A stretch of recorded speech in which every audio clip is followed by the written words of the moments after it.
This message comes from ADP. Whether it's a last-minute policy change or adding a new company holiday, anything can change the world of work. From HR to payroll, ADP helps businesses take on the next anything. ADP, always designing for people.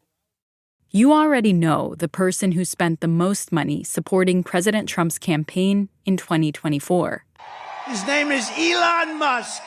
You might remember him showing up at Trump rallies. Come on up here, Elon. Jumping awkwardly around on stage. Take over, Elon. Yes, take over. But behind the scenes, he'd spend more than $291 million to support President Trump's win. And we had one president who couldn't climb a flight of stairs, and another who was fist pumping after getting shot. Fight, fight, fight! Blood coming down the face. Shortly after the election, Musk was tapped by Trump to lead DOGE, which would slash government spending and jobs, which he represented once by pretending to fire up a chainsaw at the conservative CPAC convention. This is the chainsaw for bureaucracy. Chainsaw! Musk was the biggest spender by far, but he wasn't the only billionaire trying to influence the elections. About $15 billion was spent in 2024. And what raised eyebrows was the relatively short list of the ultra-rich people who spent it. Some major donors and billionaires have made public pushes for candidates this election cycle. So when it comes to following the money, there is a whole lot of it to keep track of in this race. Several high-profile billionaires are dumping massive amounts of money into the presidential race. Fast forward to today. The 2026 midterm elections are already shaping up to be the most costly in American history, part of a trend over the last several decades where the amount of money spent on elections has mostly been going up.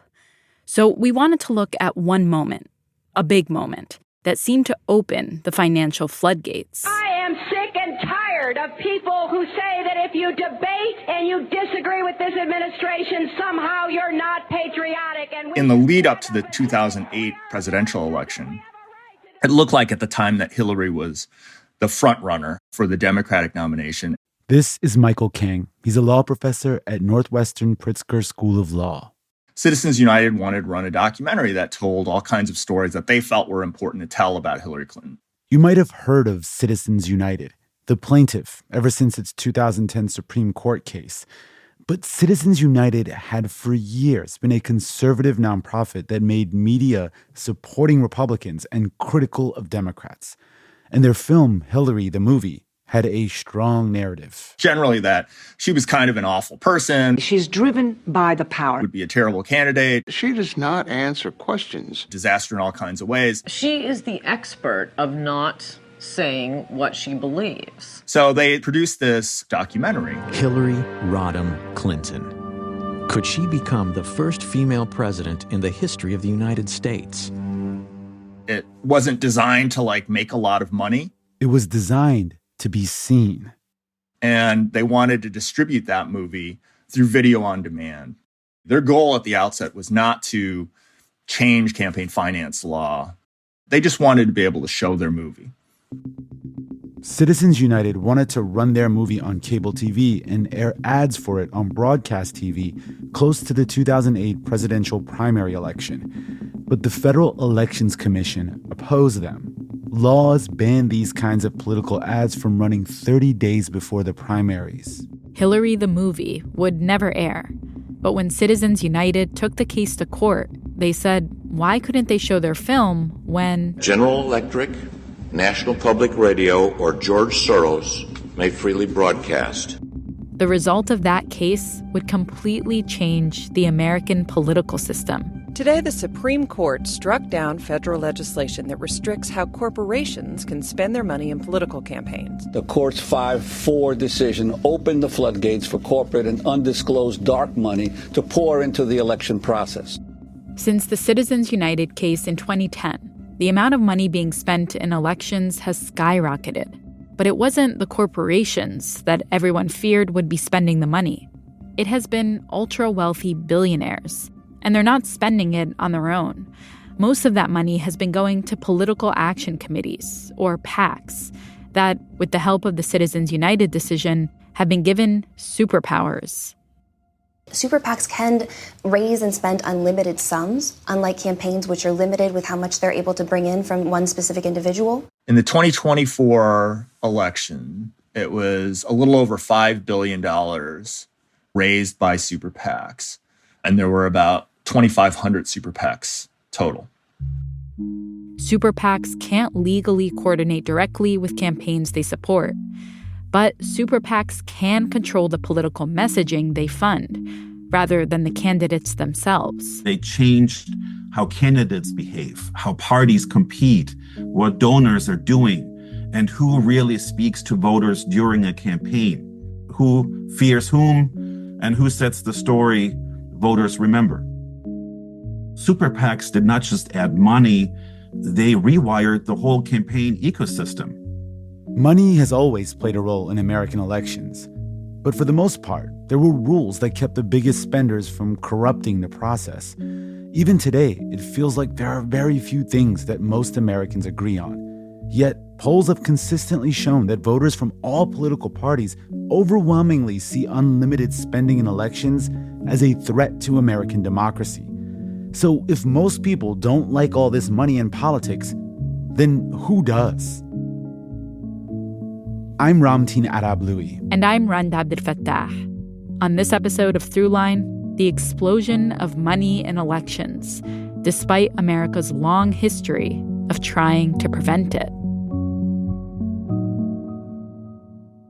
Hi, this is Jill McAfee from Atlanta, Georgia, and you're listening to Throughline from NPR. This message comes from NPR sponsor FX's Love Story, John F. Kennedy Jr. and Carolyn Bessette, the new limited series from executive producer Ryan Murphy. It explores the complex courtship of the iconic couple considered to be American royalty, whose love story captured the attention of the nation. Their fairy tale romance would unfold in front of the public eye and become a national obsession. FX's Love Story, John F. Kennedy Jr. and Carolyn Bessette. Watch now on FX, Hulu, and Hulu on Disney Plus for bundle subscribers. This message comes from LinkedIn ads. One of the hardest parts about B2B marketing is reaching the right audience. That's why you need LinkedIn ads. You can target your buyers by job title, company, role, seniority, and skills. All the professionals you need to reach in one place. Get a $250 credit on your next campaign so you can try it yourself. Just go to linkedin.com/NPRpod. That's linkedin.com/NPRpod. Terms and conditions apply. Only on LinkedIn ads. This message comes from Intuit TurboTax. With TurboTax Expert Full Service, match with a dedicated expert who will do your taxes for you from start to finish, getting you every dollar you deserve. It's that easy. Visit TurboTax.com to match with an expert today. Part 1. Cat and Mouse. In 1971, there was a rush of money heading to Washington, D.C. Literally, and infamously, suitcases full of cash, all going to support the re-election campaign of President Richard Nixon. For 4 years, President Nixon has responded to the needs of the people. That's why we need President Nixon, now more than ever. By the 70s, it had become expensive to run political campaigns. Television had become popular, and running ads on TV cost a lot of money. But getting in front of a mass audience was a must for politicians. At the same time, Congress passed its first major campaign finance bill called the Federal Election Campaign Act, or FECA. FECA capped campaign contributions and spending for things like ads, and also forced candidates to disclose the names of anyone donating over $100. In the weeks before the law took effect, Nixon's campaign would raise millions of dollars from secret donors. In the end, Nixon's campaign was forced to turn over his donors list. And when they did, volunteers from a group called Common Cause started connecting the dots between corporate donors on his list and political favors that Nixon seemed to be doling out. The former head of American Airlines and the current chief of Goodyear Tire and Rubber told the Irvin Committee how they gave $55,000 and $40,000 respectively to the Nixon re-election committee. Both contributions were illegal. There's actually not a lot of campaign finance regulation before the 1970s at the federal level. Really very lax enforcement of whatever campaign finance laws we had at the time. The first major campaign finance law passed in the United States was the Tillman Act in 1907, when Teddy Roosevelt was accused of accepting large corporate donations for his presidential run in exchange for political favors. The Tillman Act prevented corporations from making direct contributions to influence federal elections. And for most of the 20th century, corporate spending was seen in both law and culture as a potentially corrupting force in elections. Eventually, unions were also limited from making candidate contributions. But it wouldn't be until after Watergate and amendments to FICA that experts say real reforms were put in place. It's really 1974 amendments that put the teeth into federal campaign finance law. And they do a bunch of different things. One is they apply contribution limits across the board for everyone. So anytime you're exchanging money in the campaign finance system, there's a limit on how much you can give. FICA put limits on how much individuals could give to candidates, how much they could give to political parties, and how much parties could also give to candidates. So if you wanted to give to a candidate, you had a limit of $1,000. If you wanted to give to a party, it was a limit. If a party wanted to give to a candidate, there was a limit. It also had disclosure rules. So that meant every time a candidate receives money above a certain amount, they have to disclose it.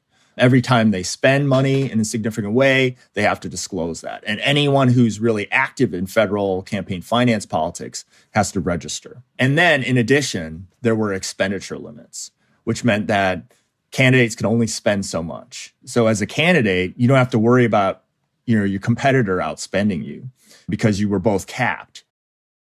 The next year, in 1975, a group of libertarian and conservative politicians filed a lawsuit arguing that fundraising and spending limits made it harder for newcomers to run against favored incumbents.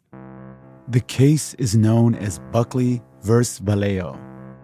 Counsel, you may proceed whenever you're ready. James Buckley is a conservative politician. He was a former U.S. senator. He is one of a bunch of politicians that challenges the FICA amendments, the whole campaign finance system under the First Amendment. Buckley argued that limiting the amount of money campaigns can raise and spend limited what those campaigns could say to potential voters.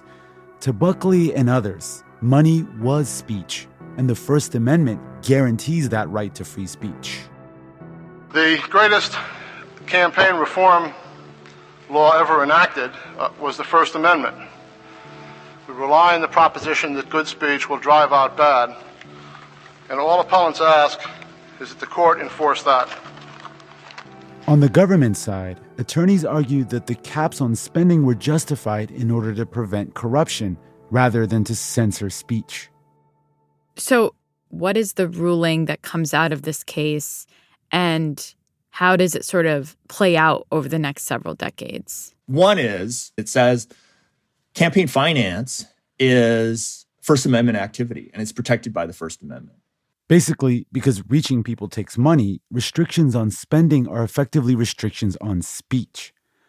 This was a huge deal, and maybe an even bigger deal today. This is the moment when the Supreme Court decided that. The government can regulate how much I can give to your campaign, but it can't stop me from spending $1 million on what I believe. And if that happens to be saying how great a candidate you are, that's okay. It can't restrict that. So, free speech. You can spend whatever you want to say whatever you think, but you can't contribute whatever you want directly to a campaign because that could lead to corruption, a la Teddy Roosevelt or Richard Nixon. The court decided in Buckley, that's a big enough worry in a democracy that the government should be able to regulate that. And I think that's really where you see this cat and mouse game start up in earnest. Kang says it wasn't easy for wealthy people to spend their money on their own megaphone during elections. They needed help from political groups or the parties themselves, and that money was restricted. Yet through the 1980s and into the 1990s, campaign costs were rising, and people were finding ways around the FICA laws. Enter soft money, a loophole that allowed parties to collect big sums of money for generic party-building activities. Things like voter registration and get out the vote. And so you had this creep of ultra-wealthy people spending more and more money in politics from the 90s into the 2000s. Which meant that candidates were focusing more and more on the money. So now you have kind of this unlimited appetite for money because you want to be able to be sure you're not going to get outspent in a dramatic way. And advertisements and marketing and media can make up a majority of the campaign costs. And what we've seen, obviously, over the FICA era as the money keeps going up.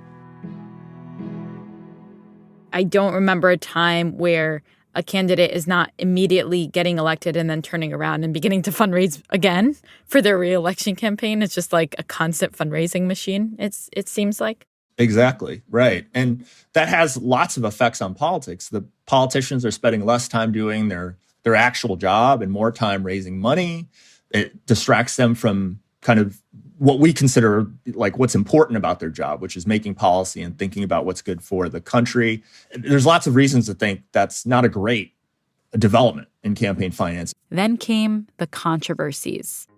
On the Democrat side, President Bill Clinton got in hot water when his campaign received foreign donations and held fundraising events at the White House.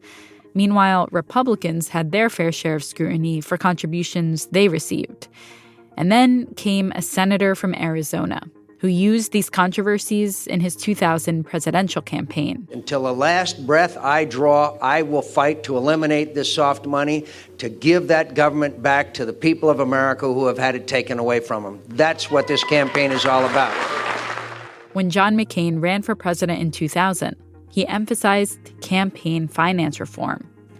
McCain ended up losing to George W. Bush in the Republican primary and was astoundingly outspent. But in 2002, he introduced the Bipartisan Campaign Reform Act, also known as the McCain-Feingold Act. It was designed to end soft money contributions, which had soared by this time. And the law forced candidates to stand by their ads with messages like this. I'm George W. Bush, and I approve this message. And the McCain-Feingold Act also restricted corporations and unions from running ads or media mentioning federal candidates within 30 days of a primary election and 60 days of a general election. This was called electioneering communications and was meant to limit a kind of attack ad close to elections. And it would be this last law that would be at the heart of a case about a movie that would change the way money in American politics works. So who is the real Hillary Clinton? Is she a brilliant trailblazer poised to make history as the first female president? Or is she ruthless, cunning, dishonest, willing to do anything for power? Coming up, Hillary the movie. Hi, I'm Carolyn from Tallahassee, Florida, and you're listening to Throughline from NPR. Throughline keeps me captivated with every episode, unraveling history in a way that teaches me something new and fascinating each time. Thank you. This message comes from Homes.com. You don't just live in your home, you live in your neighborhood as well. So when you're shopping for a home, you want to know as much about the area around it as possible. Luckily, Homes.com has got you covered. Each listing features a comprehensive neighborhood guide from local experts. Everything you'd ever want to know about a neighborhood, including the number of homes for sale, local amenities, and even things like median lot size and a noise score. Homes.com. We've done your homework. This message comes from ADP. ADP knows any new technology, any old competitor, any trendy thing, even a trendy thing that everyone knows isn't a great idea, but management just wants us to give it a try for a bit, can change the world of work. So whether it's a last-minute policy change or adding a new company holiday, ADP designs forward-thinking solutions to help businesses take on the next anything. ADP, always designing for people. Part 2. The Floodgates Open.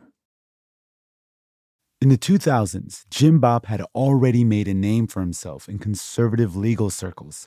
Starting in the late 1970s, the Indiana attorney represented a number of conservative groups, and that led him to fighting for how they use their money to get their messages out. And in the 2000s, he had become the go-to guy for campaign finance cases. I think the government is just really grabbing for more regulation and more control, more prohibition on speech. For Jim Bopp, the more speech, the better, meaning the more ads telling you what a candidate believes or what others believe about them, the better. One of the questions, people need to ask themselves, is having knowledge about the positions of candidates on issues, what they're for and what they're against, is that good or bad? I mean, I argue that it's good. His arguments boil down to 4 points. This is Henrik Schatzinger, professor of political science at Ripon College in Wisconsin. And he has a book coming out called Super PACs in the City. His first argument is that ordinary people should be able to pool money in groups to really compete. So he frames the decision or the case as one that will level the playing field. So, in other words, if a super rich person wanted to run for office, under the law, they could spend whatever money they wanted to run ads. Bopp argued that regular people would be forced to pool their money together to equal one rich person's buying power. So groups of people, including corporations, unions, or political action committees, should be able to do just that. You can't stop rich people from spending money, but what you can do is have a system that, number one, people of average means can contribute and be effective, and that requires groups. His second argument is that the campaign finance laws are really about protecting incumbents. Incumbents had name recognition and war chests. Challengers often relied on smaller donations. His third point, he argues that the laws are so complex and confusing that they can become a deterrent for people to run for office. The whole idea behind the First Amendment was to protect political speech and thereby protect the right of average citizens to participate in our democratic process. And the last argument he makes is about civic courage. He argues that you should not need a lawyer and a stomach for harassment to really support the cause. He casts enforcement as intimidation. And he says the laws chill political participation. And that brings us back to Hillary the movie.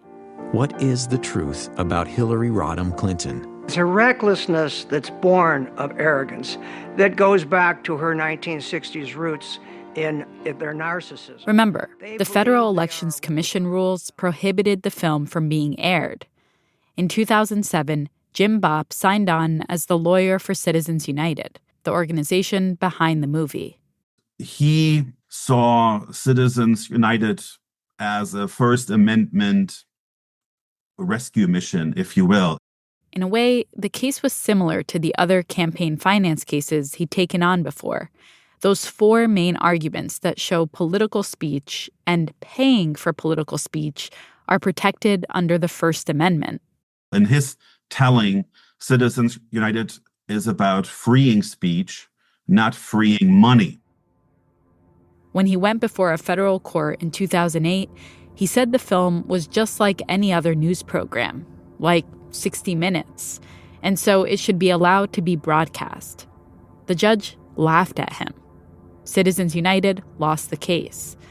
But then it went to the Supreme Court, a court that had become more conservative in the 2000s. So initially, the case is a kind of small case. This is Northwestern law professor Michael Kang. Citizens United is really about this obscure provision in McCain-Feingold, which prevented corporations or unions from funding certain ads that clearly mentioned candidates on broadcast television 30 days before a primary election. So the really narrow question here is whether video on demand constituted a broadcast communication under McCain-Feingold. Very limited, not likely to change campaign finance. But when the case went up to the Supreme Court, something happened. It was kicked off by Justice Samuel Alito. You think that if a book was published, a campaign biography that was the functional equivalent of express advocacy, that could be banned?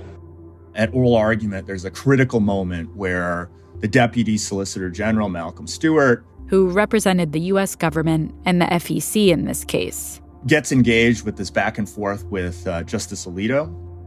And Justice Alito starts to wonder if this sort of ban could be justified in the same way maybe a federal ban on books could be justified.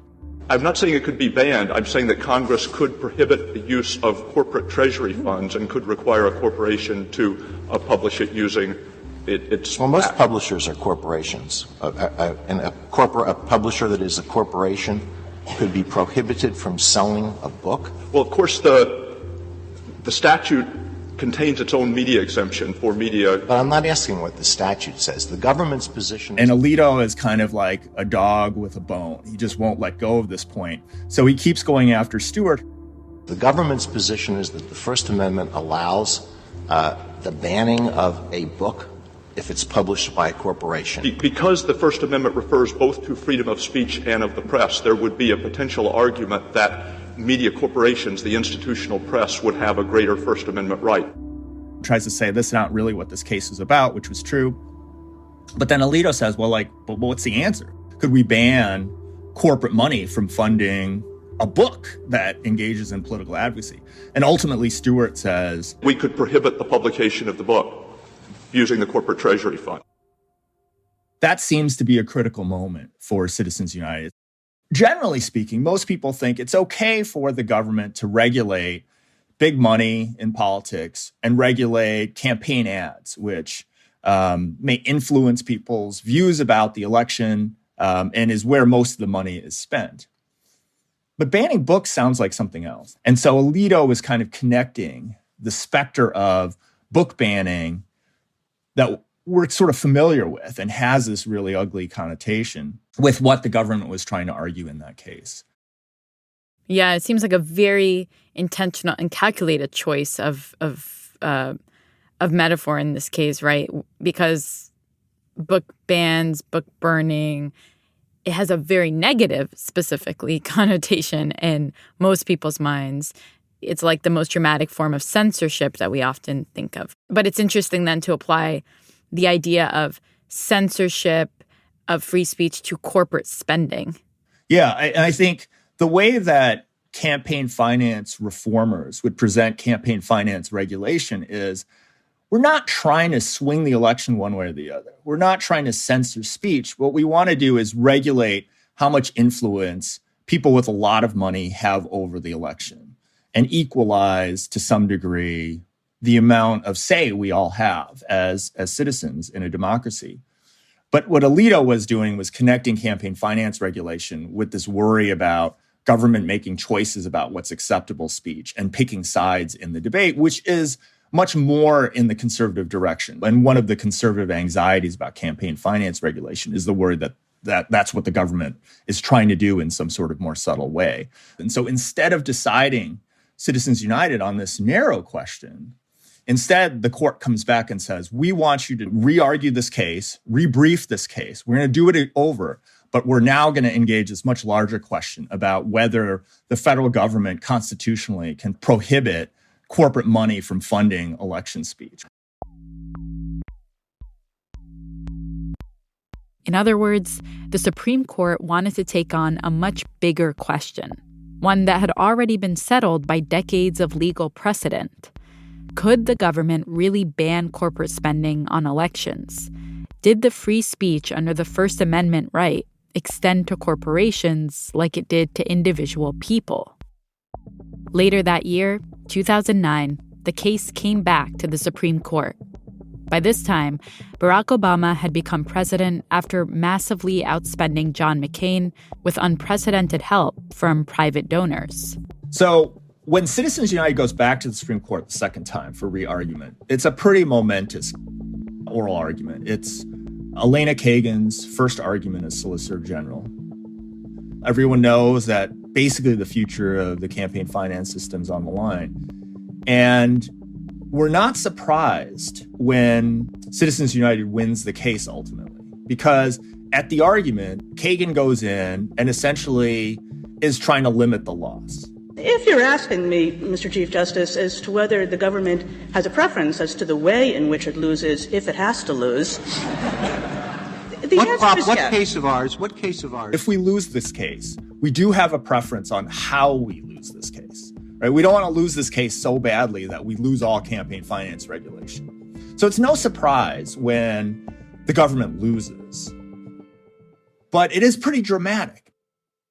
Today, the Supreme Court struck down federal legislation that restricts how corporations can spend their money in political campaigns. The 5-4 majority, led by Justice Kennedy, said that political speech is at the heart of the First Amendment. And the identity of the speaker does not remove that protection. Whether it's an individual or a group of individuals, maybe who work for a corporation, if they want to spend their money on getting their message out, they can. So they rejected the idea that corporate wealth creates a special corruption risk that justifies a ban. These restrictions on corporate spending have been around since 1907. The Tillman Act of 1907, the United States' first law to ban corporate spending in elections. And now we've blown a huge hole in campaign finance law. And the worry along these lines is that the floodgates will open to corporate money. And that's really where all the attention is. The Supreme Court has said, like people, corporations have the right to engage in political advocacy and expenditures without restriction. That had always been a critical distinction. We treated people differently than corporations, and corporations don't have to be treated like people. So it's not really the reasoning of the case. That gets sort of blown up in the reaction to the case. But that's the immediate reaction, is like, what's this going to do? How much are corporations going to spend?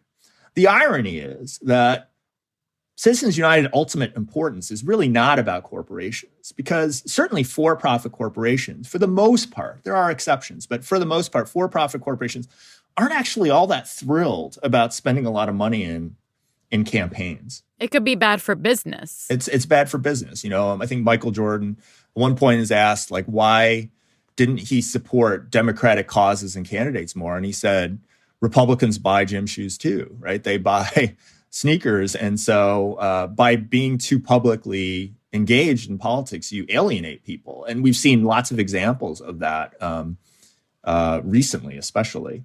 In fact, there are a bunch of corporations that argued against the outcome in Citizens United. They didn't want to be drawn into this.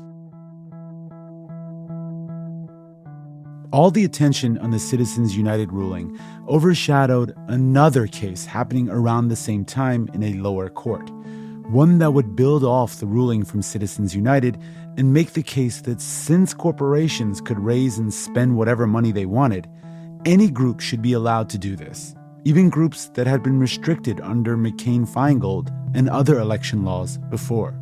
Within the same week that Citizens United is decided, the D.C. Circuit hears oral argument on a case called Speech Now versus FEC, and decides that case 2 months later. Speech Now was a nonprofit created by a small group of libertarians to promote the First Amendment.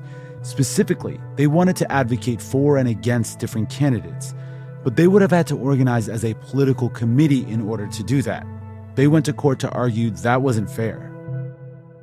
And 2 months later, the D.C. Circuit cites Citizens United about 24 times in 20 pages and says essentially, Citizens United ties our hands in this case.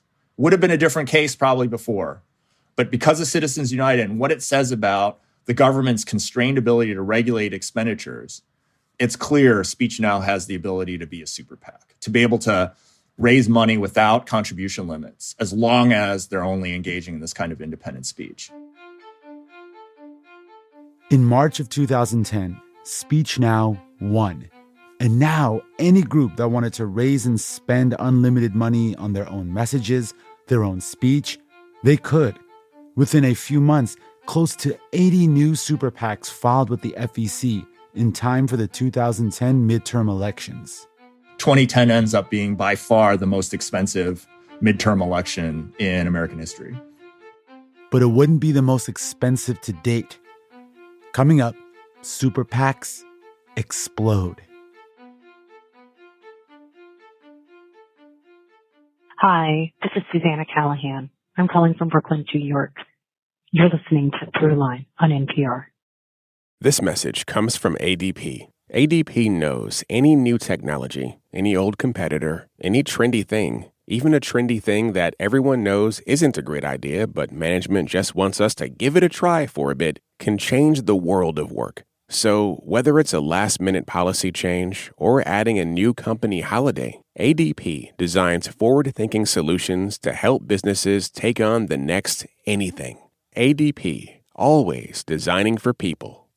This message comes from Grainger. Grainger knows that if you're the purchasing manager at a manufacturing plant, the only thing more important than having the right safety gear is having it there when you need it. That's why you can count on Grainger for auto reordering, helping ensure your team members always have cut-resistant gloves on hand, and each shift can run safely and efficiently. Call 1-800-GRAINGER, click Grainger.com, or just stop by. Grainger, for the ones who get it done.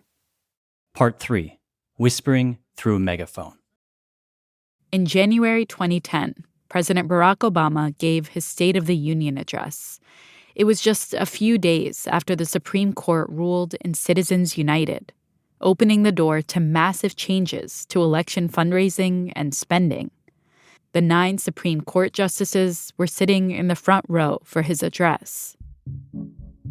At one point, Obama says, "Last week, the Supreme Court reversed a century of law that I believe will open the floodgates for special interests, including foreign corporations, to spend without limit in our elections." He actually comments on Citizens United, and Alito mouths "not true." All 9 of the justices, including Samuel Alito, sat unmoved while legislators rose to applause all around them. I don't think American elections should be bankrolled by America's most powerful interests, or worse, by foreign entities. They should be decided by the American people. I think super PACs really make their impact in the 2012 elections, where you have a presidential race. The jockeying to be the Republican Party's next presidential nominee has begun, and for the first time in more than 50 years, the GOP is without a clear front runner at this stage of the campaign. If you remember the 2012 race, Mitt Romney emerges eventually as the nominee. This is Northwestern law professor Michael Kang. But he has to kind of fend off challenges from like Rick Santorum, who really relies almost entirely on super PAC money. Who has the best chance to beat Obama? Rick Santorum. A full-spectrum conservative, Rick Santorum. This was known as the zombie candidate moment, where candidates whose campaigns appeared to be dead rose from their graves. Newt Gingrich's presidential campaign was effectively dead. This is Henrik Schatzinger, who teaches political science at Ripon College. He's got a book coming out this year called Super PACs in the City. He had no money, no staff, no momentum. Newt Gingrich's effort at political resurrection is not looking so good. Today, the top staff for the Republicans' presidential campaign resigned en masse. In the old world, he would have just dropped out, end of the campaign. But this was the new world, where just one wealthy donor could keep a candidate alive. And so Gingrich went actually from being dead in the water to winning that South Carolina primary with super PAC money. It's not that I am a good debater. It is that I articulate the deepest felt values of the American people. But it wasn't just Republicans who made the 2012 elections significant for super PACs. President Obama and his re-election team have reversed course. They're now encouraging big donors to finance a pro-Obama super PAC. So the turning point is when Obama's team gave the green light to a super PAC. It was known as Priorities USA Action. And it made a big difference. Priorities USA ran some of the most effective ads during the whole election cycle. It had some of the most well-known ads about a steelworker who lost his job. I don't think Mitt Romney understands what he's done to people's lives by closing the plant. I don't think he And his insurance under Bain Capital, Mitt Romney's company, are some of the most well-known ads. Furthermore, I do not think Mitt Romney is concerned. Priorities USA Action is responsible for the content of this advertising. So why does all of this matter? This was the moment of normalization. It signaled that Democrats couldn't afford to take the moral high ground, and this unilateral disarmament was basically political suicide. If you're running against someone who has this unrestricted channel of money supporting them, it's hard to compete with them unless you do it too. Campaign finance is incredibly competitive. National politics incredibly competitive. So where you put on the table this gigantic weapon, it's not surprising that both sides reach for it and use it, right? Like it would be crazy if they didn't. Since Citizens United, billionaires have spent 160 times more in federal elections. They are the biggest contributors to super PACs. And there are loopholes that allow them, if they want, to remain anonymous. This is a term you may have heard, called dark money. Super PACs, by law, actually have to disclose their donors. But if a billionaire chooses to donate to a group, and that group chooses to donate to a super PAC, I call this financial pinball. The billionaire's name isn't the one that gets disclosed. It's really, I think, the super PAC era where the wealthy really dive into national politics in this really full-throated way. And I think part of what happens is the Citizens United decision and some of these changes, the evolution of the system, kind of give a brighter and brighter green light to the ultra-wealthy to do this. And that kind of changes the culture, and the wealthier people spend more and more without feeling bad about it or anxious about it. But I also think what's important in all of these changes, and certainly culminating in the super PAC era, is that the ultra-wealthy, you don't necessarily want to run your own ad. That's not what you're good at, and you don't have the infrastructure to do that. So what's really helpful is to have a political professional who's aligned with your views, who comes to you and says, hey, we'll do all the work, just give us the money. And what the super PAC allowed those professionals to do is have this uncapped channel to a few wealthy people who could fund a very sophisticated, very effective ad campaign. And here's where things get a little wild. As we've established, super PACs can't coordinate directly with candidates or specific campaigns. There's too much potential for corruption. But the law says nothing about using information that's floating out there, free for anyone to use. So you can frame public coordination as how campaigns whisper through a megaphone by winking in plain sight. Here are just a few ways super PACs can unofficially and legally get on the same page as the candidates they support. First up, red boxing. This is when candidates put messages on their website. You often see a box that says voters need to know, is followed by certain themes and target audiences. But it's actually not for voters. Exactly. Those messages are directly meant for super PACs to use for their own ads. Next up, silent B-roll. Polished, soundless video that's posted online. On YouTube, for example, or Vimeo and other spaces. So outside groups then lift it for ads so everything stays on brand without a single phone call. Public memos. Sometimes candidates issue briefs and opposition research posted in public, and then outside groups can recycle the language nearly word for word. You also have what we call slow walked announcements. So once you announce your candidacy as a candidate, you can no longer coordinate with these outside groups. But before you announce it, you can do whatever. So sometimes what you see is that they delay the formal launch while the outside machine raises money and builds the infrastructure first. This is why several super PACs are headed by former campaign leaders, people who have inside knowledge of the election strategy. When consultants leave the campaign, the candidate campaign, they have to sit out a cooling off period, 120 days, and then they can then join the super PAC. Then there are super PAC fundraisers who ask candidates to be a guest. And you might be asking yourself, but isn't that type of coordination in order to raise money illegal? Candidates can headline super PAC events and publicly applaud the group's work. But then they leave the event. And this, after that, is when the ask takes place for donors to contribute to the super PAC. These are just some of the loopholes that people like Henrik have seen. And super PACs aren't just working in federal elections. They're in state and local politics, too. And this is where they can really have an outsized impact. More and more cities are seeing the same experience. And no matter what office, city council, mayoral, or school board, where you see outside money pouring in. You know, why are local races more and more targets of super PACs? It's because a few $100,000 in super PAC money can dwarf what candidates can raise. It can set the agenda, it can define candidates and frame the story. Local elections often have less media coverage and less voter attention. So ads do more of the teaching there and more of the persuading.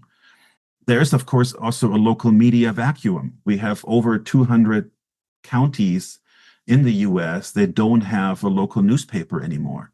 And may soon not have a local radio station. And that too. So that may have no local source whatsoever. So when local news is thin or non-existent, these super PACs become the narrator of the race. They fill the silence with their own script. What are the upsides to having these super PACs in our politics, and what are the downsides? If you have to come up with upsides to super PAC politics, what it means is there's more money for speech, right? So that's the idea that people should be, in theory, more informed and have more information at their disposal. And that more candidates potentially have access to money and don't need to be able to reach many, many donors to be able to give flight to their campaign. So in theory, more money means more possibilities for candidates and more discourse for voters to hear and be informed about politics. I think that's probably the strongest argument for super PACs. I think the worry is it doesn't really work out that way in practice, that you end up still with kind of distributional problems where it just means the richest candidates and the richest people have more influence.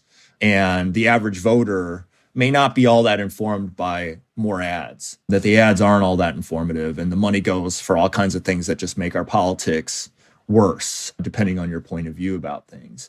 I think all of the campaign finance law, there's this kind of irony about it, which is campaign finance law is all about the prevention of corruption. That's really what the constitutional debate is about.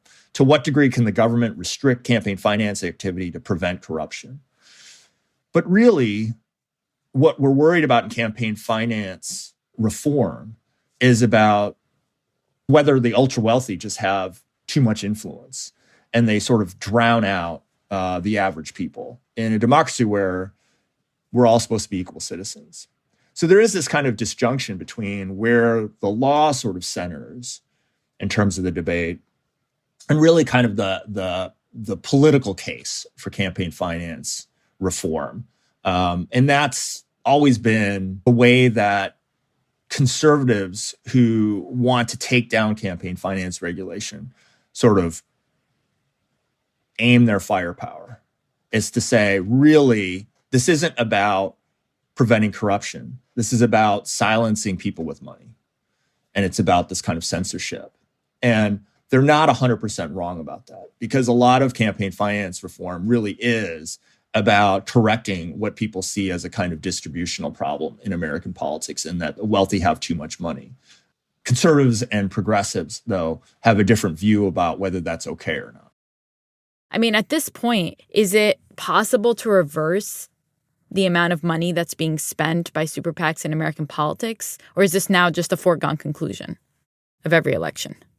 I think it'd be very hard to reverse things, given that campaign finance law is constitutionalized. So it's not just a matter of Congress changing the laws. What the Supreme Court really does is lock in kind of the level of constitutional protection and limit what Congress can do. So that's why I think people who are trying to undo Citizens United focus on a constitutional amendment, because that's the way you would have to do it, or have a different court decide, overrule Citizens United, but that's not going to happen for a very long time. There are some laws that can be passed to strengthen campaign finance regulation, despite the Citizens United and Speech Now rulings. Henrik says that many of them would be done at the local level. In some cities, we see top donor disclaimers, like in San Francisco. So voters can actually see who the top 3 donors are to an ad. And the Supreme Court actually has green-lighted these types of disclosures. Some cities have small donor public financing. Seattle has democracy vouchers. We can also find ways to perhaps better support local journalism and local information. And so it's to build a better, if you will, infrastructure to uplift candidates so that they don't have to rely on these super PACs. You cannot buy yourself to a win. It just doesn't work that way. Ultimately, voters are not stupid. If they have strong convictions, all these ads, they will not necessarily do all that much good. In fact, they can actually hurt you. At a certain point, do the super PACs pose a real existential threat to our democracy? That's a very big question. I think campaign finance issues can pose a real threat to the integrity of our democracy and the way that people feel about it. I think it is corrosive to the confidence Americans have about the way the country works. I think both from the left and the right, you see this lack of confidence in how fair the country works and the way that average people can't get a fair shake. You see that in polling where people feel like the system in America is kind of rigged in all kinds of ways. And I think campaign finance is certainly one part of that. We've only opened more doors to more money, certainly for the last 30 years. And generally speaking, money kind of goes in one direction in campaign finance. It's generally been more and more rather than less.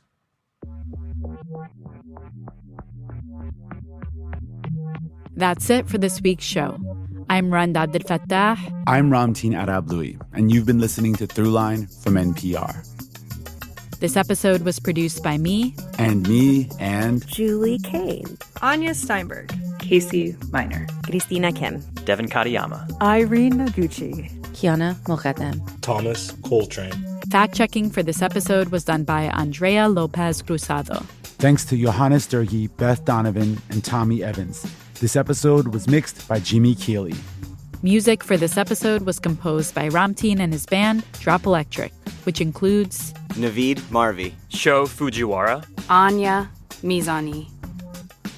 And finally, if you have an idea or like something you heard on the show, please write us at throughline@npr.org. And make sure to give us a rating or review on Apple and Spotify. Helps other people find the show. And we love hearing from you. Thanks for listening.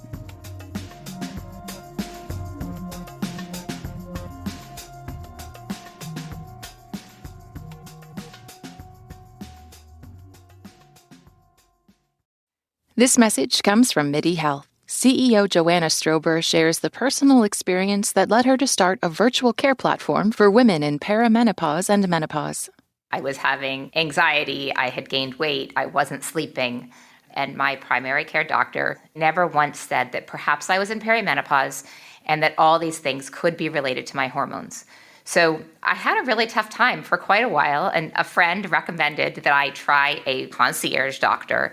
She prescribed hormones for me, a combination of estrogen, progesterone, and testosterone. And I felt very relieved that I had this care. And I also had a lot of sadness that I had spent such a long period of time going through this and not getting the right care. And so essentially what we really want to do at MIDI is democratize access to this type of care. MIDI Health, committed to helping women in midlife with perimenopause and menopause care, accessible via telehealth visits at joinmidi.com.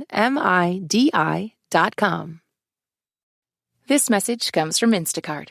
Everyone prefers things a certain way, like groceries. If you want groceries just how you like them, you gotta try Instacart. They have a new preference picker that lets you pick how ripe or unripe you want your bananas. Shoppers can see your preferences up front, helping guide their choices. Because when it comes to groceries, the details matter. Instacart. Get groceries just how you like.